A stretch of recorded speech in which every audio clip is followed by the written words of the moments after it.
Welcome, everyone, to Courageous Creative Conquerors. This is Jean Voice Dart. It's my belief that everyone has a gift of creative expression. We were born to express ourselves to stay healthy and happy. Whether you are planting a garden, writing a story, building a cabinet, sewing a scarf, or singing a song, what matters is expressing from the heart.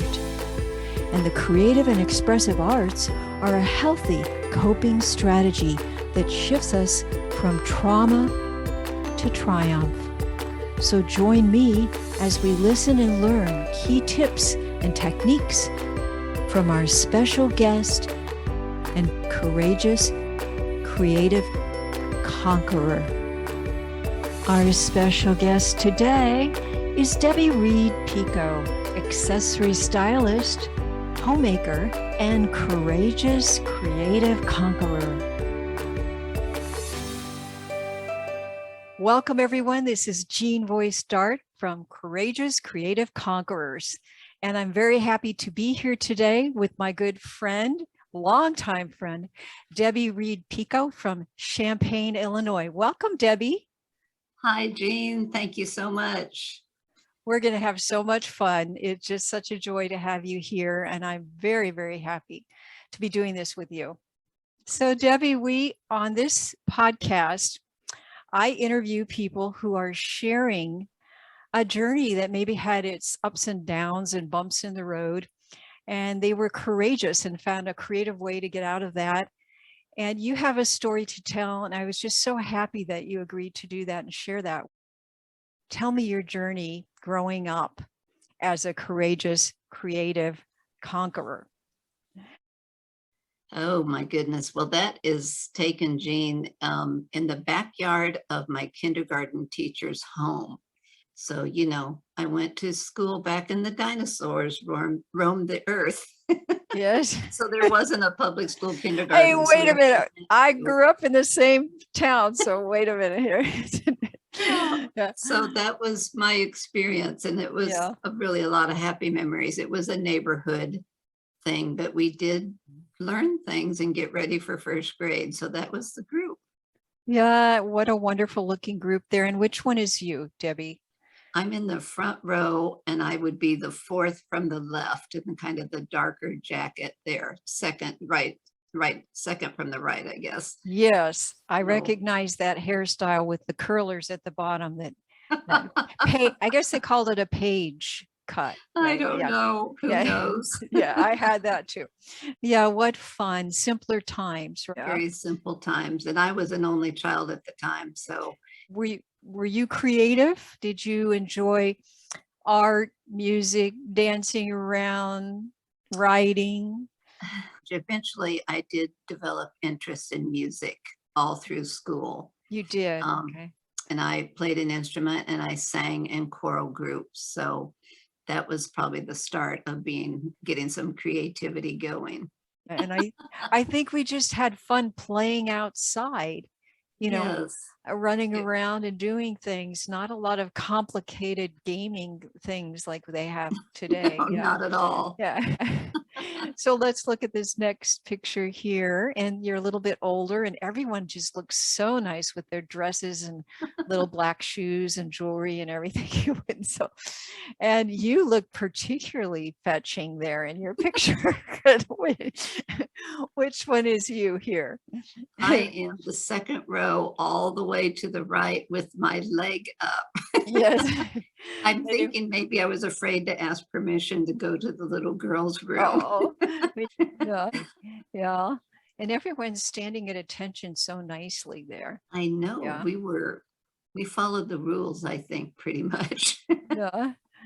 What grade is this? Third grade. And honestly, I don't have a lot of memory of it, but I see myself and my best bud growing up. I'm standing behind her and I'm in the second row on the left, the kind of white shirt and chin length brown hair. Yes, very good. So, and here we are, Debbie, you and me. How come we're on either side of the teacher here?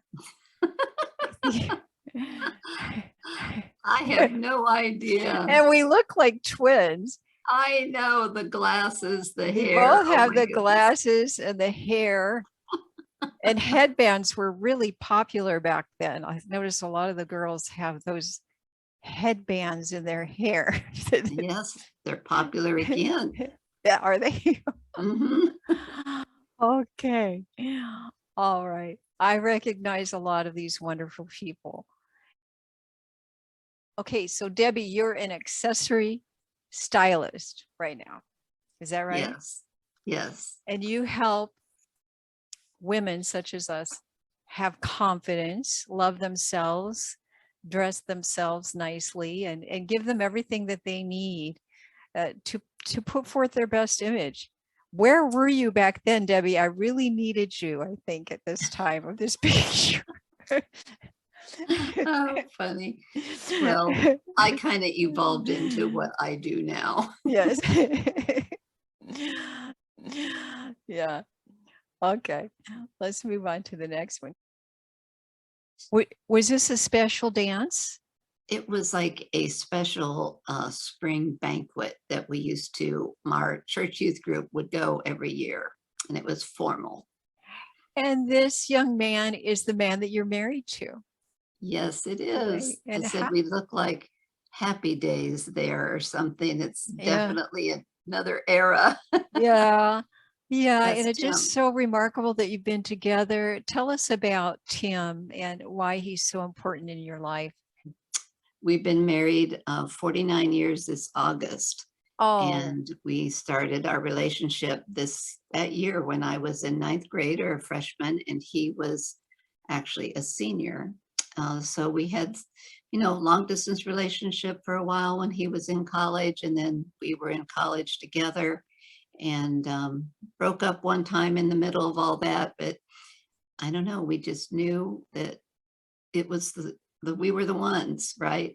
such a beautiful story. So you didn't have any problem with relationships. You had that solid foundation of friendship and a relationship for 49 years with the same person. Did you have any challenges growing up? Did you have a pretty normal childhood? Yes, I've been very fortunate. My parents were actually married when they were 18 and 16, Yeah. and stayed married until my mom passed away in 2016. Mm. So, and I was an only child for 11 years, and then my sister came along, but I had a very solid childhood. Had a hardworking dad and felt loved. I'm very fortunate. And that's the thing that I found so strong about you when at this time, we were friends and I knew you.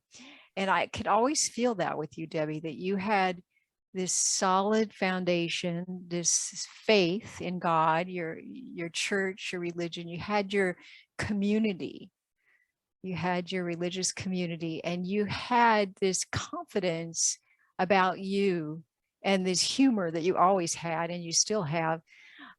You were very likable and you liked yourself. You loved yourself. And I didn't have that so much. I was going through some things with my family, and I always admired that about you. And You are very kind. My parents weren't perfect, but when I was in fourth grade, my dad kind of turned his life around, and we started going to church, and had a big part in my life. I got very involved in a youth group that was oh, super, super tight. And so, Jean, you probably might I remember I remember didn't that. Yes, participate in a lot of school things because I had this very active youth group. yes, and I just remember being hungry for that and knowing you, that when I would say, would you like to come over to my house for a pajama party or do this or that you were very involved with that community. And we did get together and do things every once in a while, but you had like this family that was beyond anything that I could imagine. It was just really Very solid for you. fortunate. And that's why Mhm. I asked you to be here today, to to give some of that out. And I think that strength in that you had and that you still have that's carried on throughout your whole life is this huge gift that you give people, because that's what I think is part of what you do today, is bringing that to people, that confidence that comes with just surrendering your life over to God, and learning to love yourself and not being looking all the time and thinking, am I good enough? Because you don't have to do that when you have that.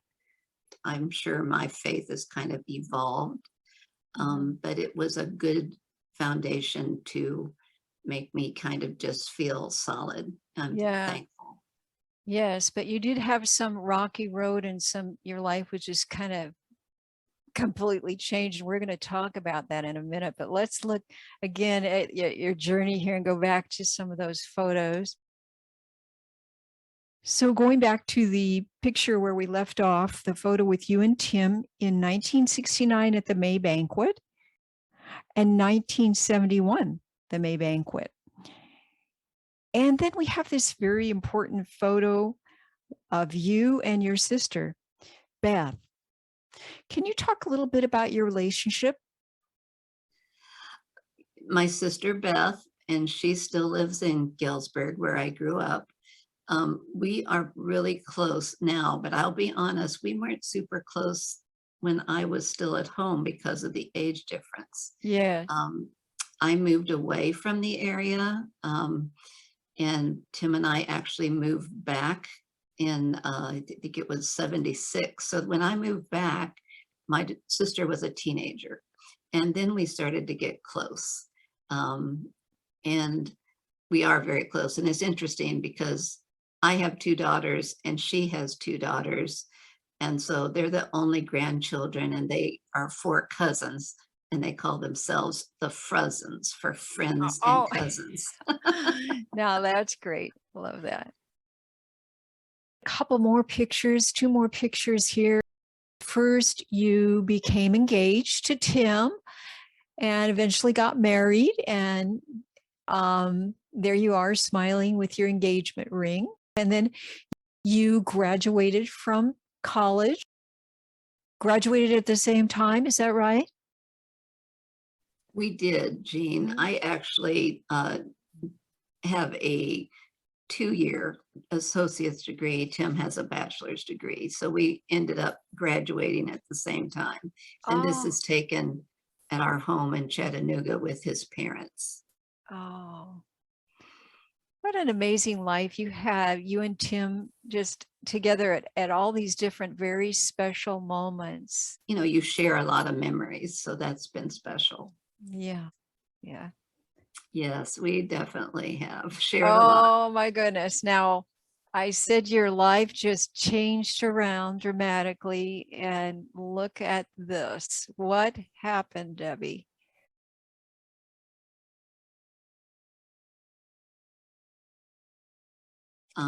We moved back to Illinois from Florida in 94, and in 97, I was in a head-on car collision as I was driving home from work. We lived in a small nearby town. Anyhow, someone lost control of their car. They spun around the median and hit me headlight to headlight on a beautiful sunny day in May. Matter of fact, just had my 25-year anniversary of the date of my car wreck. Oh my goodness. So this is very timely to be talking about this right now. 25 years ago, this happened. Yes. And so you were behind the driver's seat. You were driving the car, head-on collision. What happened to you? Were you unconscious? I did not lose consciousness. I was the driver, and thankfully I was the only one in the car. You know, as you could see by looking at the picture, most of the damage, I think there's a second picture too, Jean. It pushed the driver's side front tire all the way back under where I was sitting.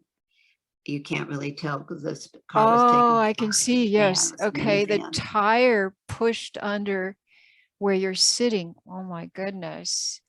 So I did not lose consciousness. I didn't even have a cut, but I pinned my legs behind me, like my knees were bent and they were behind me. And I broke multiple bones in both of my legs. Oh my Um, goodness. yeah, so it was a pretty bad wreck.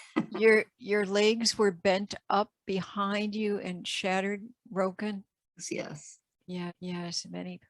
So so the ambulance comes. Let's look here and This is a unique part of the story. This was taken a few days later. Um, I had 2 surgeries in 24 hours and put a lot of metal in both of my legs. And what this happened on a Monday. And on Saturday of that week, our oldest daughter was graduating from high school. And at the time, I worked for a large local bank. And when I realized, and my doctors realized, I was too weak to try to get in a wheelchair and go to my daughter's graduation, the bank hired an ambulance to take me to my daughter's high school graduation. oh Isn't my that goodness. special? Oh, that's just so beautiful. So Yes. you went to your daughter's graduation in an ambulance, lying Yes. down? Yes, and I was fortunate that where they had graduation, they had a glassed in back of the auditorium. So I just stayed in like the foyer area and could see everything. But these 2 paramedics like stood on each side of my bed like they were guards. Oh my goodness. It's Oh, I've shared my story many times. It was just one miracle after another. But I mean, I remember when it all happened, just being very upset because, I was a mom first and my daughter was graduating and I had a lot of things to get done that week. yes. But, my Oh, life was spared and I've had a lot of consequences from my injuries. I Yeah. see. So, So you went to the graduation and then and I was back in the hospital for you went 3 back weeks total. three weeks. And Okay. then I did, yes, lots of therapy for 3 months before I was allowed to stand up. And then you were able to stand up, but you had these metal parts inside of your legs. I had steel rods, titanium rods in both of my legs. One leg I broke my femur, so I broke the large bone above my knee, and the other leg I broke both bones below my knee. I had a lot of traumatic type injuries, but they were all in my legs primarily. And what about the psychological trauma of this post-traumatic stress disorder? Did you experience that? Um, well, it was a journey, right? I initially, I remember lying in the emergency room after my wreck, and my first thought was, I think pretty normal for a lot of people, was like a why me? And I think now a rather kind of an immature attitude of that it was like punishment or something. Um, and I grew into that over time, and eventually God just showed me all the ways he blessed me. And Mm. when I have given my full story of what I went through, I called it broken but blessed. Oh, that's Um, beautiful. because a lot of people I discovered as I've met people over the years, most people do not survive a head-on car collision on a freeway. Yes. And I remember a few days after my car wreck, when the orthopedic surgeon came in, Tim asked him, "Do you think she'll ever walk again?" Mm. And I remember thinking, what's he talking about? It's just a couple of broken legs. But I Ah, didn't understand the seriousness. Um, I lost like 4 units of blood, and it was pretty tricky getting that emergency surgery. I actually had one. They kept me in recovery, and the next day I had another one. But it's been a blessing. I do have some permanent disabilities. yeah. And can you tell us, I know people want to know, are you living with pain still or fatigue, or, do you have to watch the way you do things, or? I can't really do a lot of walking. I mean, I do, but I mean, I'm not going to just walk for exercise, or I'll find ways to shorten my walking. I'm not a perfect walker because I have some things that are weak. If you're not equal, you don't have, you start to, move with, I have a hip, certain things that bother me. It's just like when I've had Yes. 8 orthopedic surgeries over the years. And How many so did you some of say? them have How many did you say you had? Did you have 8 eight orthopedic. surgeries? Okay. Right. And so I had 3 that first year. And then about when I hit that 10-year mark, all the metal started to cause problems. Oh my goodness. Um, so I've had, at an early age, had some joint replacement and metal removal and some complications. I had a blood clot that traveled to my lungs and all this. But, I'm still here. But really, I think God just started to peel away the layers Mm, and show us all the good things he would do through something that was so bad. yes. And that was what I call the blessings of brokenness. You start to just release things you were holding on to really tight and really see what matters. Yes. And it's a hard way to learn some lessons like that. We make the decision if we're going to get bitter about it or not. Yes. And I remember the hospital sent in the hospital psychologist to see me a few Yeah. days after I was there, just because it was a traumatic thing. Yes. And I had to really, for the first time, verbalize what I was thinking or how I was processing. And it just kind of came out of my mouth before I had time to think about it. I just remember saying, if I really believe God is sovereign over all, then I have to believe he didn't lose control of my situation. Yes. And he will walk with me through whatever this is. Yes. So I think when you believe in sovereignty, that'll get you through a lot of things. That's true. Yeah. There's a divine plan that maybe we don't fully understand at the time, but there's a reason and there's a Right. And plan. I think Yeah. so true. And it's okay, just keep moving forward. And that's just kind of how it's worked for me. But I want to ask you, going through that, your life changed dramatically. You're a different Debbie than the Debbie before that. What is the biggest gift that you received from that trauma, from that accident? When I hit that 10-year mark and I had to face other surgeries, I was very disappointed. I felt, I think sometimes when we go through something hard, if we have something additional, it's like we feel like we've already had our hard thing. Um, I read a great book a friend gave me once called Holding On to Hope. And it was based on that idea that we can get bitter when we think we've had our tough thing, we don't deserve another one, Yeah. you know? But I think for me, it just helped make me very sensitive that everybody has something that will break in their life. It was Yes. bones for me. But if it's a broken marriage, a broken child, a broken finances, there's so many things that can break us. Just to watch for people going through a hard time, it I think just, that's beautiful. It opened your heart to being of service, more service to yeah. others that are going through tough times, because you have that compassion from what you went through. Obviously you have this solid foundation with family, with Tim and your family, and you care about family. And that was your blessing when you went through this. That was one of your blessings when you went through that, lost everything and life changed, couldn't walk. And now you're helping others bring treasures of family, personalizing. That's beautiful, Debbie. I love that. It's so nice. I love how you said that. For me, this is heart opening, and it just combines art with the expressing the emotions and feelings. You've got a message here from your mother in her own handwriting. Can you explain how you do that?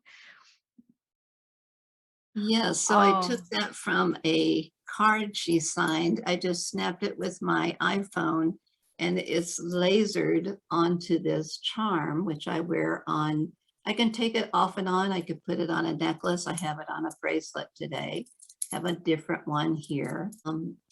It's very unique. I can take handwriting, I can take a photo, and I can make a piece of jewelry from that. I've done charms with people that have like footprints from birth certificates and oh my a goodness. picture of someone. Was very, and the things that are lasered are all stainless steel. And such a blessing.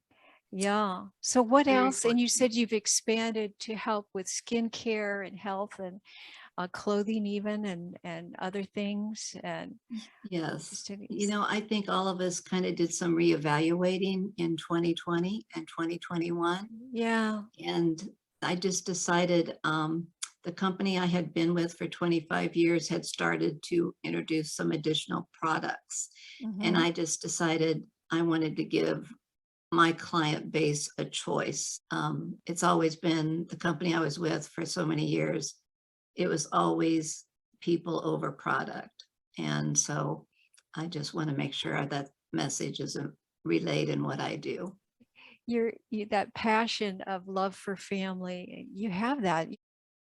Your dog Flurry, Beth, your sister, and your father in Florida, and your two girls, Angie and Amy, and Angie's husband there, and your grandson, Gabe. Thank So you. to end the program today, the podcast, could you talk to someone? I mean, just take a camera time here and look them in the eyes. There's somebody out there that's hurting. Maybe they had a devastating, traumatic uh, life challenge that they're going through right now, or injury, chronic pain, suffering, and they are feeling moved by your story and they want that. So, how do you pull yourself out of that if you're in it? Um, you know, I was very fortunate to have good people around me. And I know I have a couple of friends that I adore and they're wonderful people. But a couple of times when I've gone through something additional, maybe that friend has says, "Oh, I just don't think that's fair. Why is that happening to you again?" I've not said it out loud, but in my mind, I'm like, that isn't what I need to hear. Yes. You know, the I need a empathy's different nice. friend right Yeah, now. yeah. You know, I think number one is for me, um, faith in something bigger than myself. And that like I'd mentioned, that God is sovereign over all helped me a lot.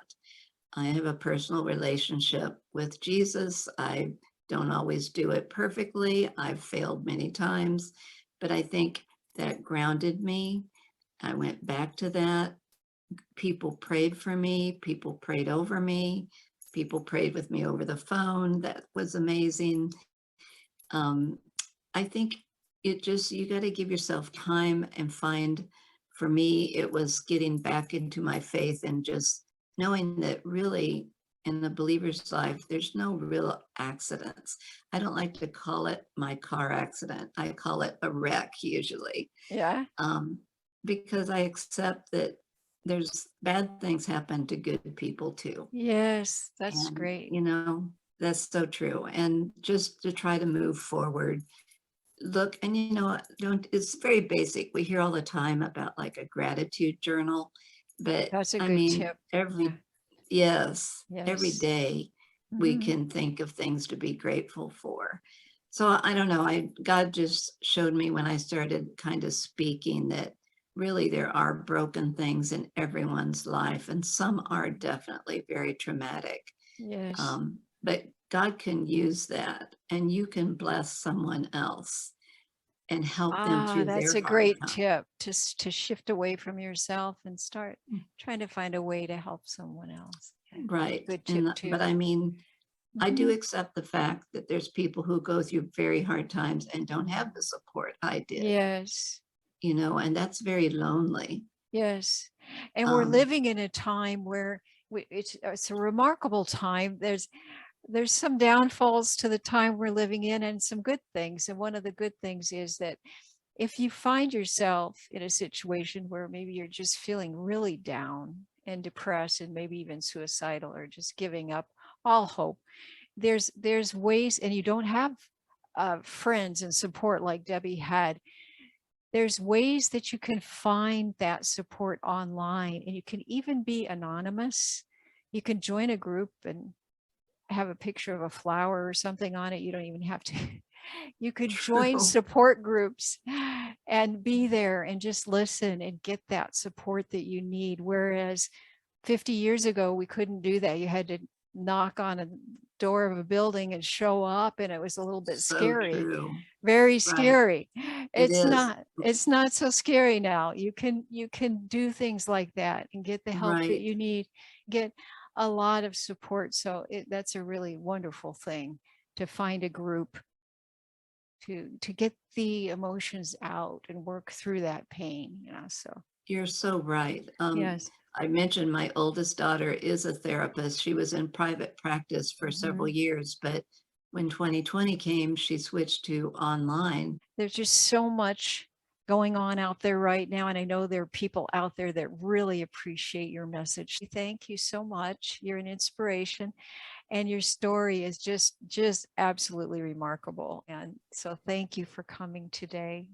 It's been, Jean, thank you for inviting me. I feel very humbled that you would think I could have something to share.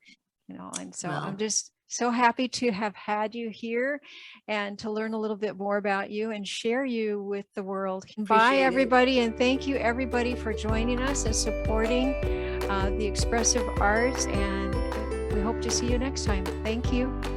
Bye. Bye-bye. To see more Courageous Creative Conquerors videos, join the weekly creative community calls, or learn more about private sessions, visit jeanvoicedart.com.